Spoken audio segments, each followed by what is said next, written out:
Um, so welcome again. Today's webinar is going to launch the new report, Local Leadership in the Era of Artificial Intelligence and the Tech Oligarchy. And Local Progress Impact Lab is proud to publish this new report together with AI Now Institute. And it's the first report of its kind to catalog the ways that local governments can act to shape what AI products are used in their communities. And we wrote it because our role as Local Progress Impact Lab is to bring together local leaders, partners, and experts to build the knowledge, skills, and leadership needed to advance racial and economic justice at the local level. Working closely with our sister organization, Local Progress, a membership organization of 1,600 and counting local elected officials. And we wrote it with AI Now, who is an independent research institute equipping the field with expert analysis to challenge and reimagine the current trajectory of AI, because we believe in protecting the public good and making sure that new technologies that are introduced do that and look out for the residents and communities and how they're impacted by new technologies. For years, we have seen in communities across the country how a new technology being introduced or the presence of a large corporation may put interests that are not in line with a community's interests above what residents need. And so when we looked at the introduction of artificial intelligence and saw the access and the authority that big tech corporations are currently enjoying in our governments from the federal administration on down to the local, we thought there was no better time than to issue this report and really break down how artificial intelligence is being utilized in local governments, cities, towns, counties, and school boards across the country. So some of these ways that artificial intelligence is showing up are promising or hopeful, but many are harmful and actively so, and we wanted to prime local elected officials to take action. So with our agenda today, first we're going to hear an overview of artificial intelligence and its impact on local communities from Sarah Myers-West at AI Now Institute. Then we're going to hear from New York City Council member Jennifer Gutierrez about what she's seen in terms of the implementation and impact of AI technologies in New York City. And then finally, we'll hear from former San Francisco Supervisor Hillary Ronen, who authored the report about what local governments can do about all this. So I'll share more information about each speaker as I introduce them. And a couple of logistics notes here just before we get started. We're recording the webinar to share with those who couldn't attend, or if you want to revisit it afterwards. And we will love to get your questions involved. So the way to do that would be to use the Q&A function on Zoom. And I believe you can also upvote questions if someone asks a question that you really want to have answered. We will try to respond in writing to the questions throughout if we can answer them, or we may save some questions for live response at the end. And I believe you can also use the reaction function if you want to share an emoji reaction throughout. So with that, I think I'm going to get us started. I'm going to first ask Sarah Myers-West to speak, and just a bit about Sarah before I do. Sarah has spent the last 15 years interrogating the role of technology companies and their emergence as powerful political actors on the front lines of international governance. Sarah brings this depth of expertise to policymaking in her current role, co-directing AI Now, with a focus on addressing the market incentives and infrastructures that shape tech's role in society at large, ensuring it serves the interests of the public. She recently completed a term as senior advisor on AI at the Federal Trade Commission. So Sarah, thank you so much for being here today and for co-authoring, co-supporting the report's production, and would love to turn it over to you. Thank you so much, Ari, and thanks to everybody who's here to join us today on this issue that's, really, I think, pressing in this particular moment. So to kick things off, I thought it might be useful to develop some shared language and a shared sense of what the problems are that we're going to be grappling with. As Ari mentioned, I'm from the AI Now Institute. We are a research organization that provides diagnosis and analysis on how AI is affecting people in the here and now. We're a fully independent organization, which means that we don't take any money from corporate donors. And in our work, we try and identify and capitalize on actionable policy windows. We advance research that charts a long-term strategy for the field, and we try and support action on the ground by engaging in partnership with a broad coalition of allies. Can we skip 2 slides ahead, please? So let's start off by talking about what do we mean by AI in the first place. Artificial intelligence as a term has been around for almost 70 years, and it's meant many different things over the course of that history. But AI in its current version really has 3 components to it. One, AI is trained on massive amounts of data. This is data that is collected from us in the day-to-day as we're moving through the world, our purchase behaviors, the information that might be gathered from our clicks on the web, information that's scraped from different websites like Wikipedia or Reddit, information that's derived from commercial surveillance. Those data sets have proliferated over the past couple of decades and have formed really a treasure trove for AI firms to use to train their models. Now, in order to make that data processing possible, these firms need massive amounts of what we call compute. These are the data-centric infrastructures that let computers, troll through lots of data and find statistical patterns within them. Now, in order to make this possible, firms also rely heavily on labor. And the labor that's used in AI is not just that of the engineers who are developing the algorithms that underpin these systems. It's also the labor of workers who are, meticulously labeling all of the data points in a data set, or who are training an AI system to get a sense of, what output looks more or less like something that a human would put together.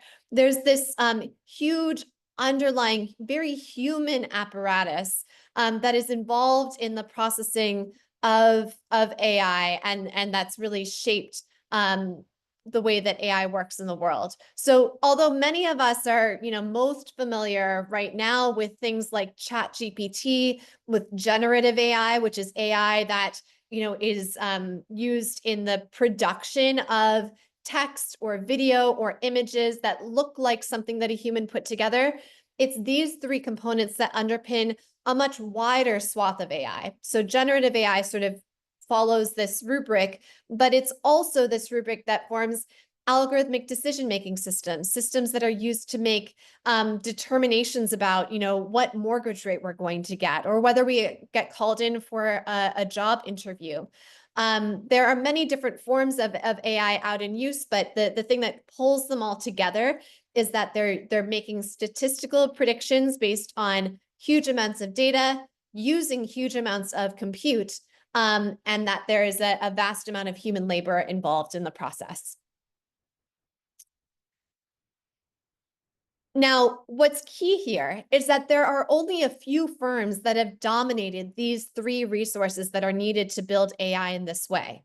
And they've reinforced this dependency on these resources because they've pushed a version of AI that is at larger and larger and larger scale. We need more data, more compute. What this means is that although we're hearing about new kinds of AI startups in the press, all of these firms, whether that's OpenAI or Anthropic or any number of AI companies, have these intertwined relationships with, they're dependent on a small handful of big tech firms that are running cloud infrastructures that benefited from the commercial surveillance over the last couple of decades. This is a huge problem in the market because it means that there's, a very deep dependency on the resources of only a couple of firms. But it's also a political problem because this is what has enabled the formation of these very deep-pocketed CEOs that have an oligarchy now able to influence governments around the world. We have these massive firms with huge amounts of economic capital. They're shaping our media landscape and how we get information. They control many of the infrastructures of our lives. And we can't let AI make all of this worse. So let's look at the evidence of how AI is being used in practice. I'd like to start by looking at how people are experiencing AI in the workplace, because this is one of the places where many of us are constantly interfacing with AI day to day, whether or not we know about it directly. There was a rise in the use of workplace surveillance during the pandemic, as many companies sort of closed their in-person operations and shifted to using online platforms. And with that shift, there was a rise in the use of increasingly invasive tools to monitor our work. Why does this matter beyond worker privacy, although that's important on its own merits? Well, one, the surveillance data can be used to interfere with protected labor activity. It means that firms have a tremendous amount of information that they've collected on their workers' activities, but the workers don't have commensurate information about what their bosses are doing. It's also important when you look to how the data is being used, because a lot of firms are using AI systems in order to track their workers, even down to the minute using AI. For example, Amazon tracks its warehouse workers and will fire workers if they accumulate more than 30 minutes of time off task on 3 separate days within a year. Things that count as time off task include using the bathroom, helping a coworker move a really heavy package, or taking a break to cool off, even when warehouse temperatures become extreme. And this is horrible for worker safety. In late 2024, a Senate investigation found that Amazon's algorithmically driven productivity quotas were leading to significantly higher injury rates than the industry average. Amazon workers were almost twice as likely to be injured. And rather than address worker demands for improved conditions, Amazon announced it was instead going to introduce wellness chambers into warehouses where workers could watch videos about relaxation. Companies are using the logic of AI-enabled tools like these, offering productivity gains to justify the fissuring, automation, and in some cases, the elimination of work. We saw this just this weekend with the memo released by the company Fiverr, which told its workers that if they didn't up their game, they were all going to be fired and replaced by AI. There's also algorithmic wage discrimination, where firms will pay individual workers different wages for the same work based on algorithmic processing of lots of data points gathered on them. Rideshare drivers are experiencing this most acutely, but we also see other sectors beginning to experience algorithmic wage discrimination, like nurses using on-demand platforms that are forced to bid against one another for shifts. And I think the key thing here is that, one, algorithmic wage discrimination leads to precarity because workers can't predict how much they're going to make on a given day for the same amount of work. And because algorithmic wage setting ultimately only goes in one direction for workers, down. Next, let's talk about how AI is being used in immigration. Now, there's been a really growing use of data gathering practices by immigration authorities across the board over the past decade or so. I featured here an article that just came out today about how ICE is beginning to tap into this nationwide AI-enabled camera network of automated license plate gathering systems. And even though the company that produces these systems, called Flock, doesn't have a contract with ICE, the agency is sourcing data from Flock's cameras by making requests to local law enforcement. There's many other ways that immigration authorities are drawing on AI to make decisions. There's USCIS's use of asylum text analytics, which queries the applications for asylum and withholds applications that are deemed fraudulent. But among other flaws, these tools have very high rates of misclassification when used on language from non-native English speakers. these, very same populations that are, most likely to be applying for asylum status. There's the ICE's use of hurricane scores that decide the terms of electronic surveillance based on its prediction of how likely an individual is to try and run away or what level of threat to a community they face. There's risk calibration scores that are used to shape detention decisions. And in this case, ICE was creating a score that was set algorithmically to automatically recommend against release for literally every person that it was used on. This led the agency to be sued for violating due process rights under the Fifth Amendment in 2020. One that I really want to call out is investigative case management. And this is a sprawling database tool that was put together by the private firm Palantir, which collects hundreds of different categories of information on people, from their unique physical characteristics to bankruptcy filings to their place of employment, enabling agents to build reports on targets. This database system connects to other kinds of government databases, including some of which local authorities are likely to touch on. These include records of every person that's admitted on a student visa, real-time maps of location tracking tools, location data from license plate readers, among other sources of information.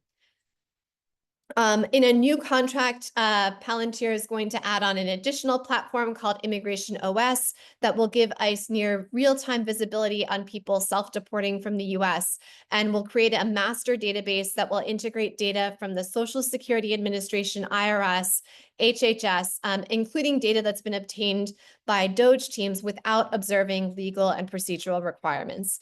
The significance of this is that, where these pools of data that were collected on people used to be sort of disparate and siloed from one another, increasingly we're seeing the integration of AI in ways that pulls all of this information together and intermingles it in automatically making decisions that are going to have huge effects on people's lives.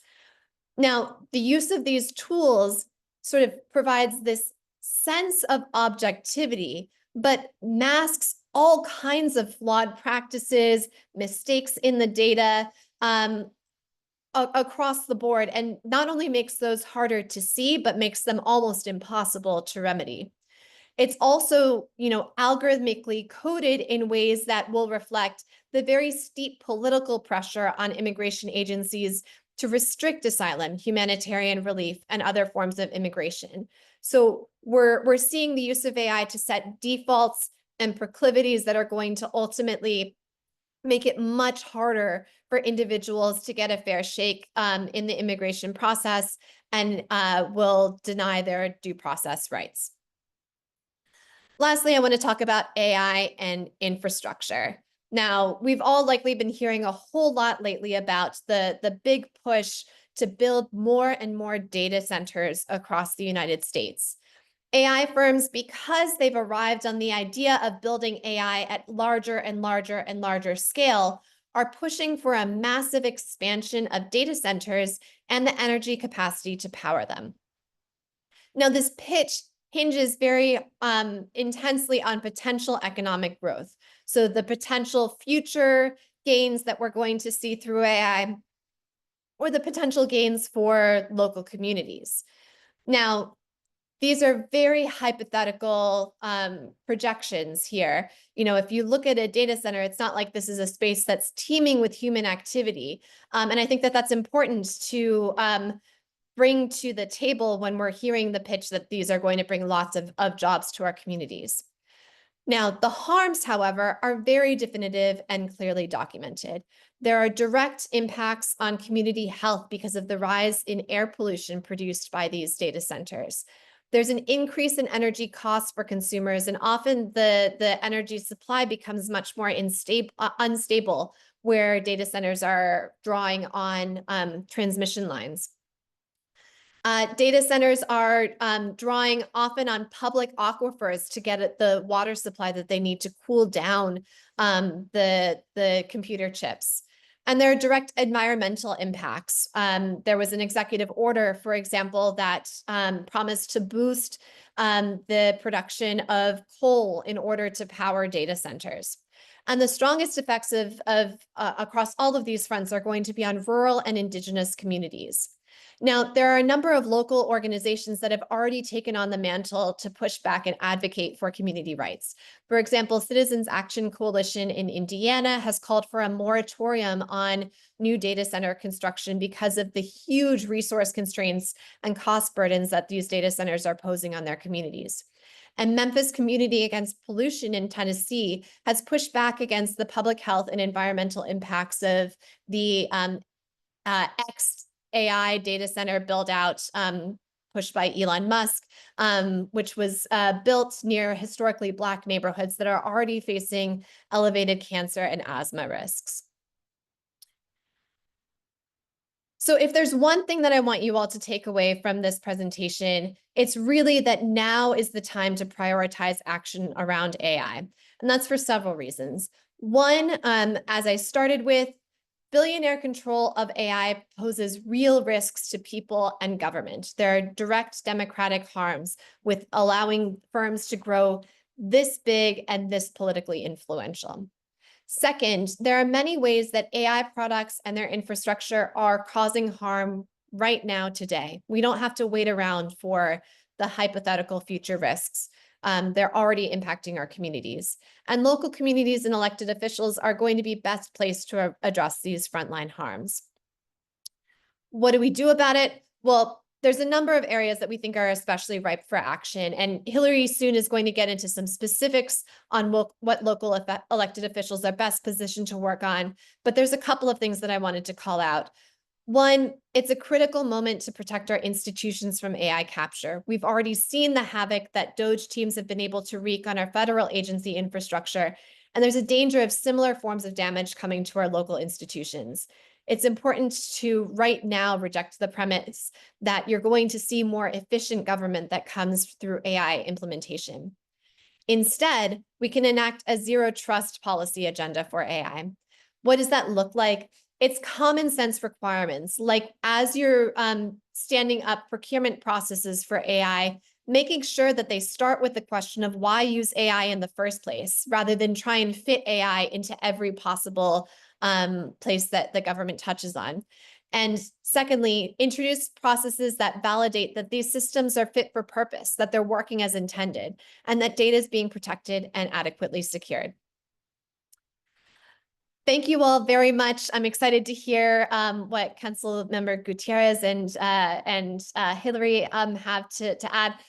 Just want to say as well that we at AI Now are available for strategic support and partnerships wherever that's useful. Our contact information is here.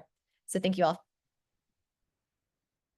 Thank you so much, Sarah, and thank you for doing an impossible task, breaking down AI and as many impacts and facets in 15, 20 minutes. I know we didn't do everything justice, but you did a wonderful job, and there's so much more to say. But to take it from the widespread view to a very localized view, I'm really excited to introduce our next speaker, who is Councilmember Jennifer Gutierrez of the 34th District on the New York City Council. So Jennifer represents neighborhoods in Brooklyn and Queens. Born and raised in Queens, she is the daughter of immigrants and a proud lifelong public school student. She is the chair of the New York City Council on Technology and a longtime organizer and activist working alongside immigrants and working families to champion affordable housing and increased access to social services. We're so glad to have you today, Council Member, and I'm going to pass it to you to talk about your experience and lessons learned in New York. Yeah, thank you all so much. Thank you for this opportunity.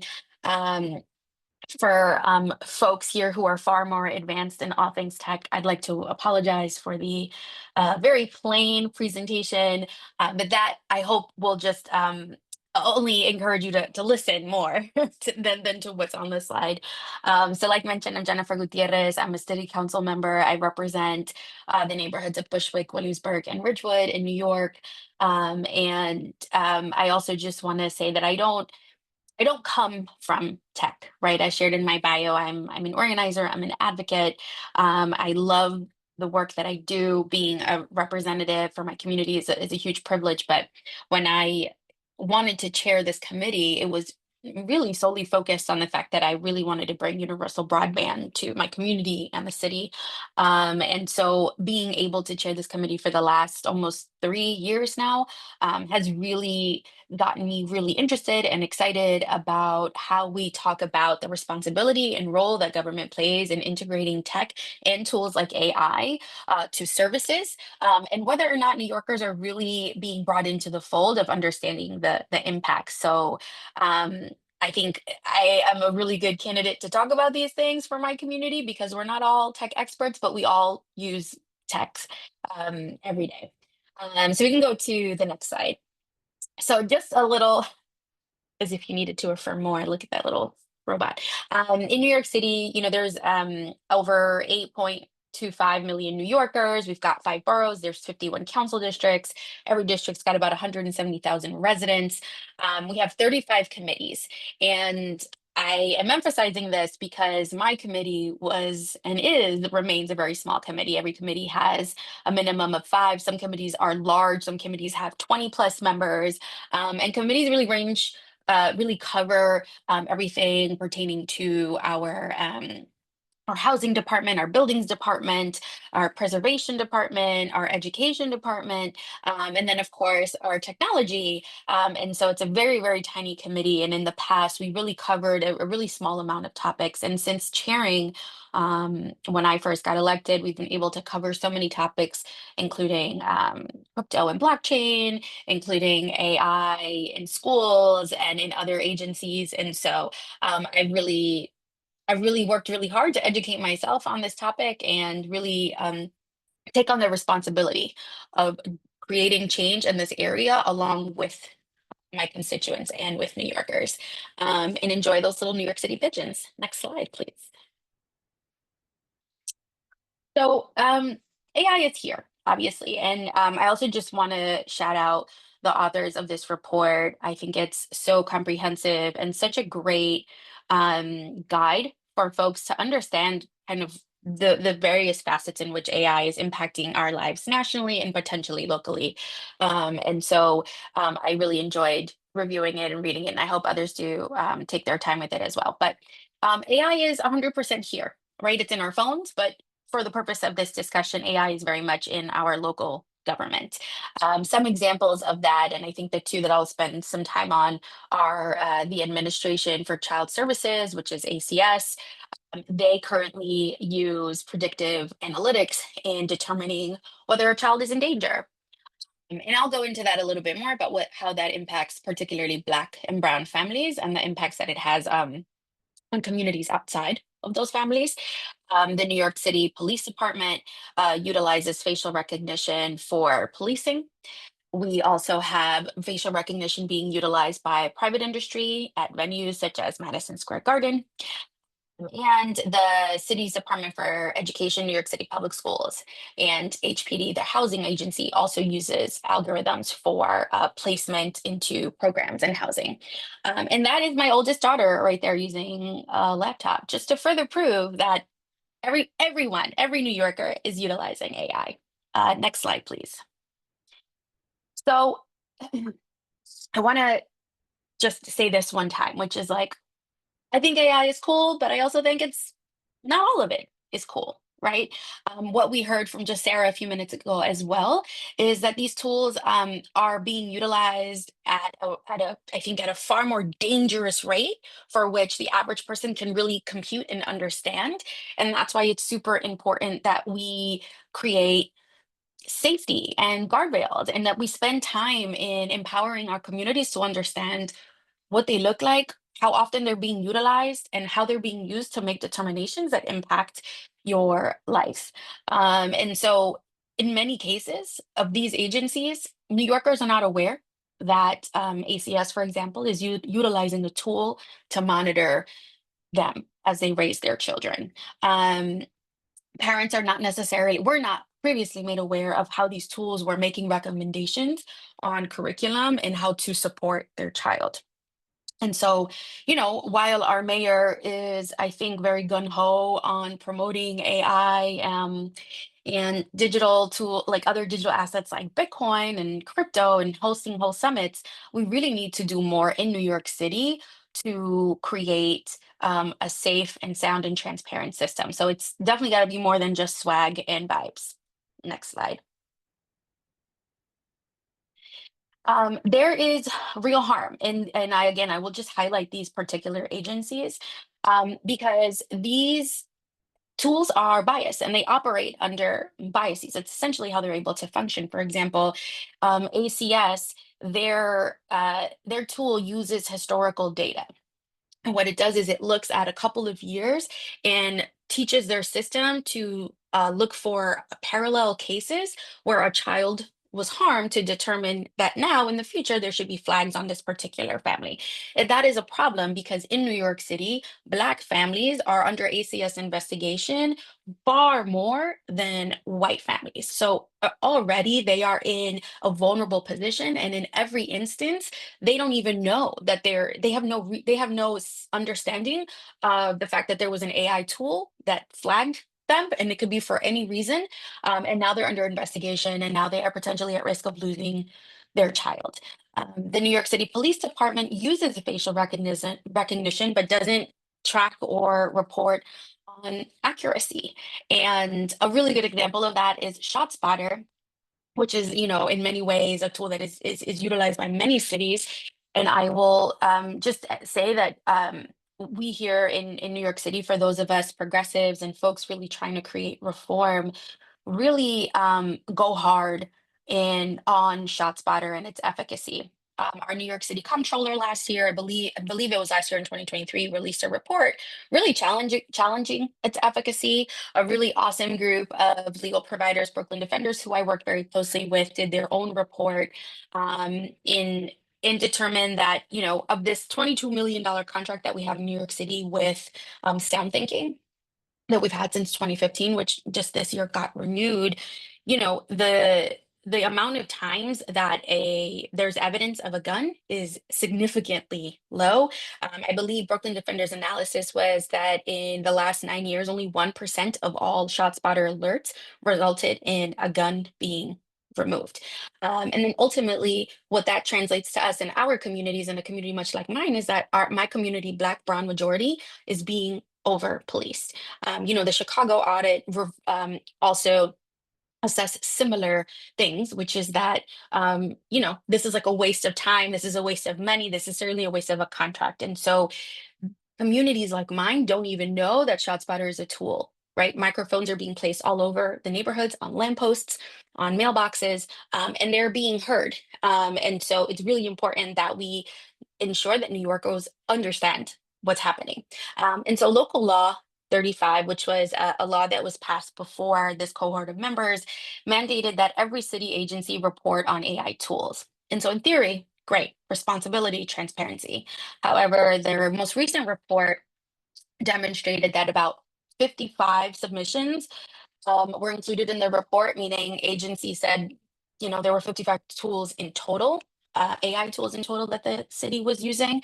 And the state comptroller revealed that, in fact, that was not the case, that there were plenty of tools that were being utilized that were not included in the report. And so there are many loopholes. And so there are already vendors like Salesforce, for example, that utilize AI tools and are contracted and being paid by the city, but we don't know about it because they're not included in the reporting because it's not technically a direct contract. And so it's not all there for us to see. ¿Dónde están los guardrails? And I hope I spelled that right. But right now, our privacy law allows personal data to be shared with agencies like NYPD for the purpose of active criminal investigations. And like Sarah shared, that is super, super violent for vulnerable communities like immigrant communities, because all of that data can ultimately get in the hands of federal agencies with no retention limits. The city's agency for the Office for Technology and Innovation, which all of this falls under, did put out an AI action plan last year with pillars, with really like highlighting the sense of responsibility that agencies have. However, they were all just recommendations, right? None of them are enforceable. I spent about 2.5 hours at a hearing asking why it was not enforceable, for which they said they had no answer, right? They basically just wanted to put out this document to say that they did it, but there's no real teeth to anything. No legislation is codified. There is no way to mandate agencies to um, better report or be more transparent, but most importantly, feel that this is a potential threat to our safety and to the quality of life for New Yorkers. That responsibility is just not there. And our procurement contracts certainly allow these vendors to operate with impunity, and there is no public process. Next slide. What we need to do. So I mentioned um, oversight, transparency, safety legislation. We need to codify oversight. It cannot just be an action plan full of suggestions, full of a wish list of things I wish you would do.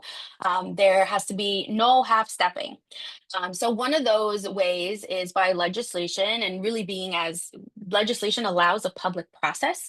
And so that would help remedy one of the issues that we have in the procurement process. The GUARD Act, for example, requires that it requires bias audits and a real office for oversight. We must enforce transparency in all these bills. An office would help create a centralized list of all AI tools, create public explanation, like why is the city allowing these tools? How does that impact you as a New Yorker? That you also have a right to contest, that you also have a right to understand if you are a data set in this AI tool, and certainly a tracking system for outcomes. Ultimately, AI is a tool that is very much here and everybody uses it. And if there is an opportunity to better serve New Yorkers, we want to explore that, but we must do that safely and transparently. Next slide. Bing bong, let's go Knicks. And that's it for me. Thank you all so much. Thank you, Councilmember. Let's go Yeah. Knicks. We will see tonight. But Yes. thank you so much for taking us to New York and for breaking this down and what you're seeing as the chair of the technology committee, and also the work that you're doing to demystify some of these technologies to communities and to invite people into the decision making too. So thank you all for putting the questions in the Q&A function. We're going to get to as many as we can, but before we do, I'm going to pass it to our next speaker. Hillary Ronen is a former San Francisco District 9 supervisor and local progress member who in December completed 8 years in office. She was the author of the report, so we were lucky to have her go from elected office into writing this beautiful report. And some of her signature accomplishments during her time on the Board of Supervisors were the landmark Mental Health SF program, the Student Success Fund, the Right to Recover program during the pandemic, and her last piece of legislation, an AI transparency bill. So I'm going to invite Hillary to come on to talk about the report and to mostly focus on what local elected officials and local governments can do about all this. So Hillary, welcome and thank you so much. Thank you so much. And I have to start by just saying I'm representing from San Francisco and our Warriors are coming back next year. I love you, Councilmember Gutierrez, but we're coming back. I wanted to start out with this quote that the report starts out with, because I think it really, really grounds us in our power locally. 1,000 years of history and contemporary evidence make one thing abundantly clear. There is nothing automatic about new technologies bringing widespread prosperity. Whether they do or do not is an economic, social, and political choice. AI is here and developing at a rapid pace. We couldn't deny or stop this fact if we wanted to. But how we respond to this technology will determine whether or not it brings widespread benefits, or if we don't do something to change its current course, wider inequality and greater enhanced corporate power. Right now, tech billionaires with Republican backing and potentially even some Democratic support are trying to preempt any local or state regulation of AI for the next 10 years. That is because some states and cities have taken action to prevent some of the very real harms that Sarah and Councilmember Gutierrez talked about earlier, and many more which are detailed in the report.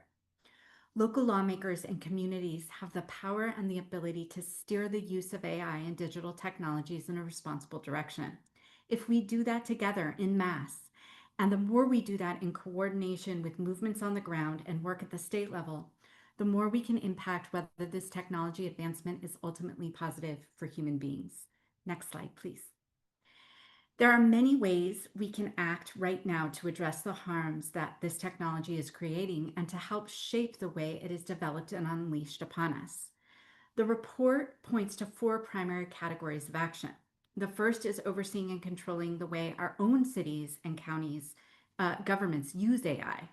The second relates to data centers and using local land use controls and power over municipal utilities to protect communities. The third relates to taxation to mitigate some of the disruptions caused by AI and digital technologies. And finally, there are some really important ways that local governments can protect individuals from the most harmful uses of AI in the private sector. Next slide. There are numerous ways in which elected officials can and should be deciding whether or not AI will be used by their municipality and oversee that use. In fact, if tech billionaires are successful in preempting local regulation of AI, governments will still have the power over procurement of these products and can use that market power to influence what products are developed.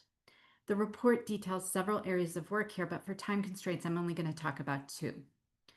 To date, of the approximately 22,000 cities and counties in the United States, only about 21 of them have publicly facing overarching AI use policies. AI use policies are an important first step for cities to protect the public and city employees from the limits of the technology and can also be a place to embed values into municipal AI use. For example, you can make it city policy to ensure that there is always proper human oversight over any AI automatic decision making. I'm not going to go into details about what best to include in these policies, but I did want to mention that there's a coalition called GovAI that was started out of San Jose, California, and is made up of hundreds of cities and counties. That coalition offers really great templates for cities to start thinking about the myriad of issues to consider including in a city or county AI use policy. Local electeds also have a critically important role to play in deciding whether their local governments should procure specific AI products and in overseeing the use and impact of those products. Right now, there are hundreds of companies trying to sell municipal governments new AI products. For example, many of you might have heard of the company Axon that is heavily marketing to local law enforcement departments, offering expensive suites of technology from integrated camera products, drones, tasers, report writing programs, and much more. It's worth watching part of this video marketing to see how these products are being sold to police departments. We can play the video.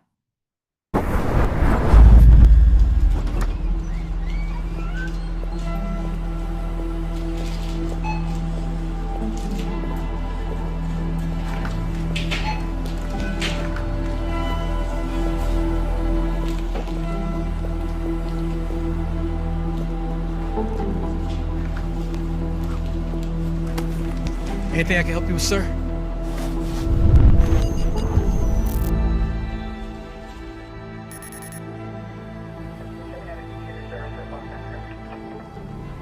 What we got? Sir, need to put that back. 911, this is Michael Harris with Secure Solutions Global Security Operations Center. We are currently witnessing a crime in progress at our store location at 1201 North Wilmington. The crime appears to be a robbery in progress. This is a stolen vehicle. Let's get a drone out there.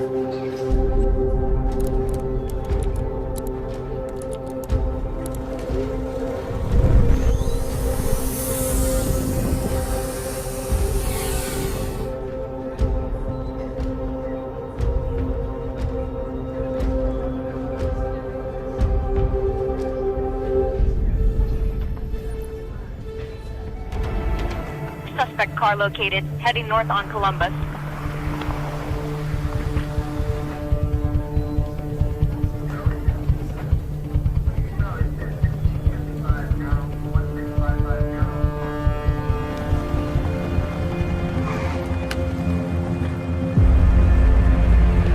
Suspect is fleeing on foot. Officer arriving on location.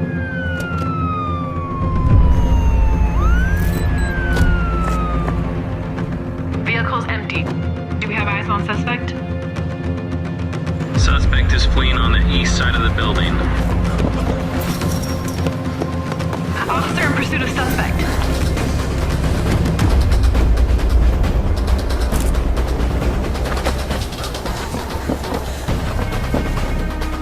Suspect has turned left down the alley.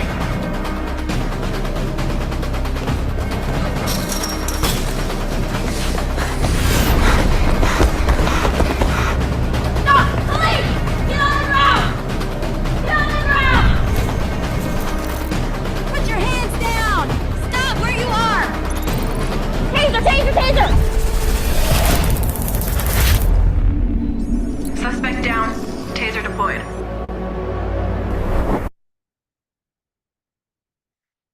So as tricky as that Axon video is, it works. The company is currently worth approximately $57 billion, and police departments all over the country are begging to buy these products.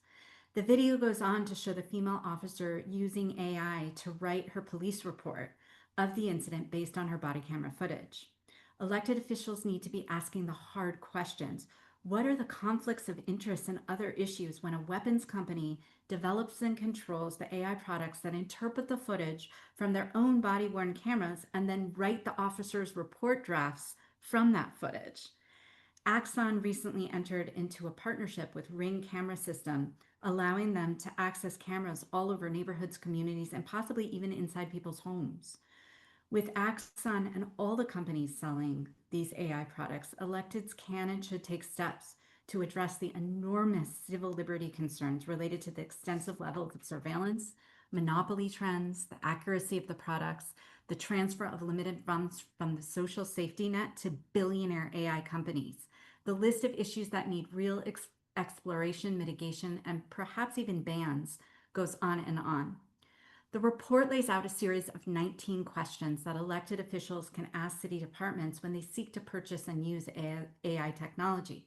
Like Sarah said, the first and most important foundational question for departments is what problem are they attempting to solve using AI, and whether AI is truly the best solution to solve that problem. If there's not a clear and convincing response to this fundamental question, then perhaps the city should not be purchasing the technology. After this fundamental question, departments should be able to answer questions related to how the product was developed and who takes responsibility if the AI makes an error or causes harm, if the vendor has tested for bias and how that bias is mitigated, what type of data the vendor stores and whether or not third parties can gain access to that data, and finally, what happens if the vendor stops supporting the AI or the contract stops. Well-capitalized vendors are aggressively selling AI products to cities, many of which are not ready for prime time. We need to make sure our cities truly need and understand this technology before we spend our limited resources on it. Next slide. I'm next going to talk about data centers. We have a lot of power at the local level over data centers because we have the power over zoning and permitting what gets built and where. In addition, many municipal utilities that power these data centers are governed by local elected bodies. Using these powers will be important during this time when trillions of dollars are being invested on data center build-outs all over the country. Sarah talked about the dangers of data centers and how the impacts are most acutely felt in geographies where they are located. Local communities all over the country have fought and are winning battles to stop data centers from coming into their communities. Legislators are buying themselves time to plan and place moratoria on data centers development or are limiting the areas where they can be built. Other local bodies, like the city of Santa Clara in California, are allowing data centers, but requiring that they use 100% renewable energy and non-water-based cooling methods, addressing the worst environmental impacts. Finally, despite the enormous government subsidies that are still flowing to the country's richest corporations to lure data centers, many localities are rethinking these subsidies and in fact passing laws to make sure that data centers' impact on electricity loads are being covered by the companies and not passed on to residential or small business ratepayers. For the companies or communities most impacted by data centers, there's a whole body of work local legislators can engage in to decide whether to let these centers in the first place, and then to mitigate the impacts that these centers have on the environment, energy rates, and local communities. Next slide, please. Just like data centers, local governments should rethink tax subsidies to lure big tech their way. Studies have shown that companies' specific tax exemptions rarely lead to broad economic growth, and the impact on local housing costs is often devastating. Some cities are instead taxing big tech and their products to mitigate the impact it has on city infrastructure and the general fund. Chicago was the first city to create a cloud tax, which they just increased to 11% in January and filled a large portion of their budget deficit by generating approximately $881 million annually. It works like a sales tax, but for the use of online services like Netflix, Spotify, Google Drive, Photoshop in the cloud. Denver, Colorado, and Washington, D.C. have their own versions. San Francisco voters have taxed Uber, Lyft, and Waymo to fund public transit and pedestrian and bicycle infrastructure projects. And finally, there's a lot of discussion about how AI will eliminate many jobs and how universal basic income programs will be necessary so that displaced workers can survive. While there has been a lot of discussions about robo-taxes, none have passed yet, but this is something we're going to need to consider in the future. Finally, next slide. The report ends by giving some examples of the ways in which local governments have protected their constituents from harmful AI in the private sector. When many people hear AI, we immediately think only about ChatGPT, but the reality is AI is used in countless ways in our lives with great impact on our pocketbooks. Cities are intervening to protect constituents from some of these harms. Local progress has supported many cities to prohibit the use of AI-driven tools that inflate rental prices. Companies like RealPage collect proprietary information from large landlords and then use algorithms to provide pricing recommendations to landlords designed to maximize profits and drive up rental housing costs. 6 cities and counting have banned this practice: San Francisco, San Diego, Berkeley, Philly, Providence, Minneapolis, and Santa Monica and Jersey City are in their legislative process right now. San Diego was the first city to start to push back on the increasing practice of surveillance pricing, where companies use large quantities of our personalized consumer data to charge us different prices for the same products, taking into account our pain points. San Diego banned the use of online-only coupons, which is often used as a way to get us to shop more online and to gain access to the personalized data we all have stored on our phones. Finally, local governments have stepped up to protect low-wage gig workers whose employers use AI and surveillance tools to offer the lowest wages and kick workers off platforms with no explanation. Seattle's first-of-its-kind app-based worker deactivation ordinance prevents certain types of these deactivations. In conclusion, the pace of development of AI is fast and is transforming many aspects of our society in ways we can only begin to appreciate. We have mostly talked about the very real impacts that AI is having on our constituents and communities today, but many developers of this technology fear even larger existential threats to human beings. While many of the biggest companies admit that slowing down AI development in order to ensure its safety is the rational approach, these same companies cite the race to develop the technology before China as the driving force behind their full speed ahead urgency. They are also on the hook to make profits as they have leveraged billions of dollars in venture capital. As big tech seeks to eliminate regulation and advance this technology no matter what harm it creates, we need to double down and insist that protecting human beings is the #1 priority. Local elected officials have a huge role to play in this fight. By aligning with each other, community movements, and state legislators, we can build a countervailing force that's powerful enough to steer the development of this technology in the right direction. Please feel free to reach out. I look forward to our work together in the future on this, and really am grateful that you're here today. Thank you. Thank you so much, Hillary. Get the emojis clapping in the on Zoom if you can. And I want to thank all of our speakers today. So we have a number of questions to get to, and we're going to try to get to as many as we can. We have a few minutes left. So if the speakers can come on video, that would be great. I think I want to start with a couple of questions, and more people have asked about this. I'll start with Sarah on this one. We focused in the report and in this webinar on some of the active harms and the worries and the fears about the implementation of of AI technology. I wonder if you could speak to, any notion of how to ethically implement this technology. What does a responsible vision of the implementation of AI look like in our communities and governments around the country? Sure thing. And if the host can enable my video, I'll happily come back on video. Sorry about that. There we go. Yeah, I think it's a great question. Like I mentioned, I think the first key thing is to start with the question that should really start any procurement process, which is what's the problem that we're trying to solve and what are the right tools to get to the end state. I think in this moment in time, there's a huge amount of hype around artificial intelligence and also a lot of anxiety around artificial intelligence. And I think really getting down to like a concrete question of like, what is the problem and is AI in fact the right tool to address that problem will resolve many of the most harmful kinds of uses that we're seeing. From there, I think asking questions about, fitness for purpose, does this tool actually, accomplish what it claims to do? Are there kinds of secondary uses or ways that it can be, put to harmful use if not adequately, supervised? What kinds of transparency and accountability mechanisms do we need to have in place to make sure that those harms are being mitigated? And can we, in fact, enact them?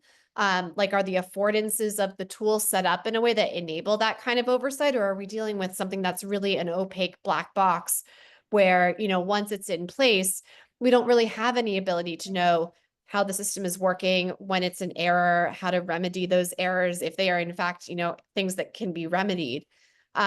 So those are the places that I would really start from. And the last that I would flag has to do with data.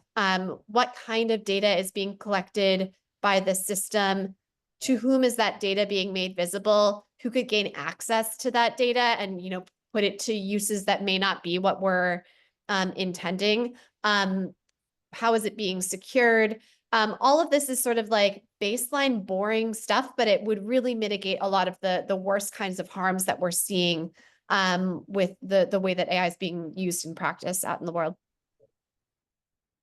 All right, Hillary, I want to turn to you, and then council member, we have a question for you. But Hillary, a couple people asked about the reconciliation bill moving through Congress and a specific provision in there to preempt any state or local regulation involving AI technology for a 10-year period. Can you address that and how we consider that, in the scope of the report? And if there's anything else you want to say about that? Yes, absolutely. That cynical effort happened after we finished the report. So we were all looking at each other going, oh no, is all this work going to be for naught if this horrible preemption passes? And it turns out that that's not the case. I mean, first I will say it hopefully it will not pass. It has to go to the Senate.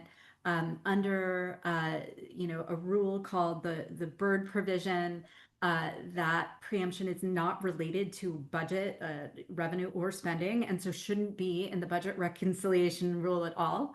We all know these days that rules may or may not matter anymore in our federal government, so who knows what's going to happen with that.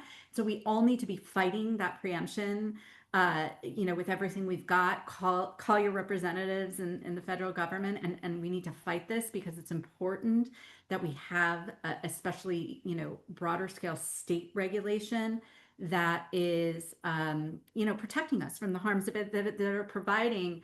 Donde están los guardrails that the council member Gutierrez said? We need those guardrails. Donde están?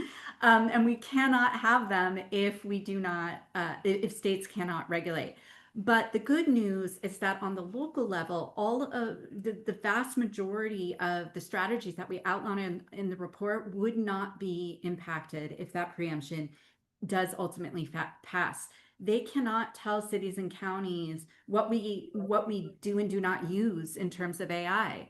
And in fact, it would make procurement even more powerful, because if we work together in mass and we coordinate and we organize amongst ourselves, and GovAI, that coalition I talked about earlier, provides us really an infrastructure to do that. We can use our collective market power to impact what products get built and how they're used on our communities.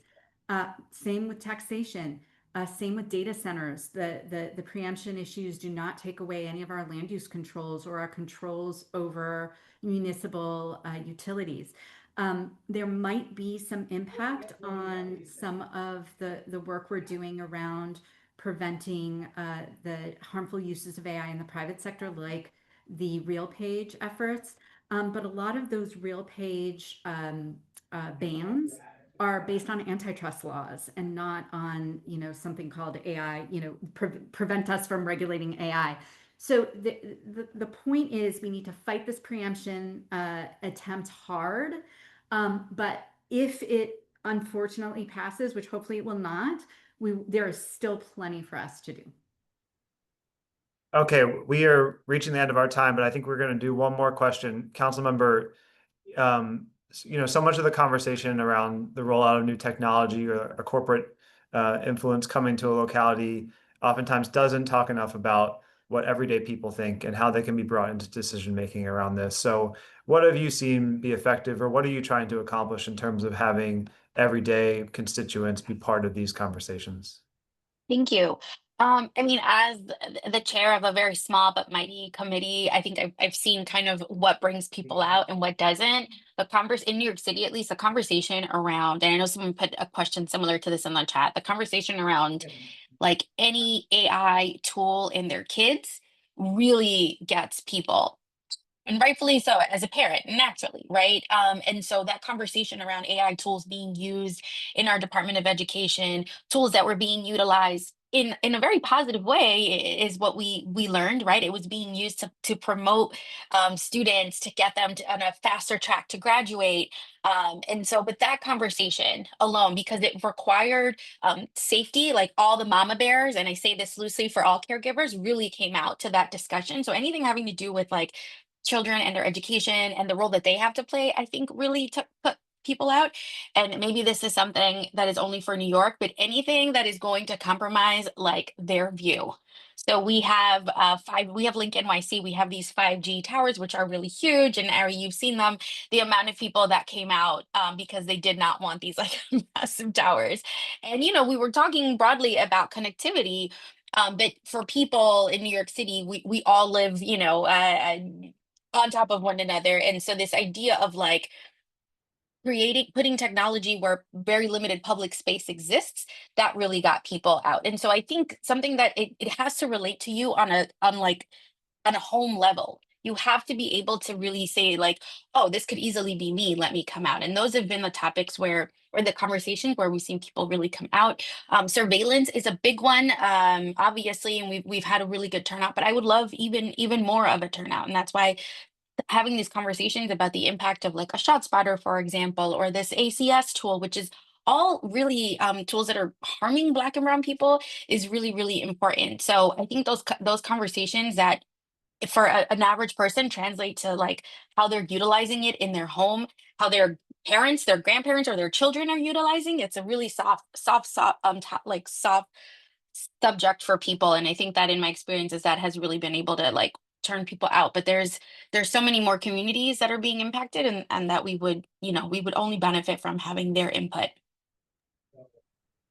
All right, well, with that, I want to close this out today. So a huge thank you to our speakers. A huge thank you to AI Now Institute for co-hosting this and co-authoring the report with us. Thank you, Councilmember. Thank you, Hillary, for your brilliant writing on the report and your research. And to all of you, please get in touch with any of us. We have a lot of work to do together. And the report is mostly just to generate more work to come. So let's tackle these problems, and let's bring some democracy into this conversation. And we will talk to you all very soon. Thank you so much.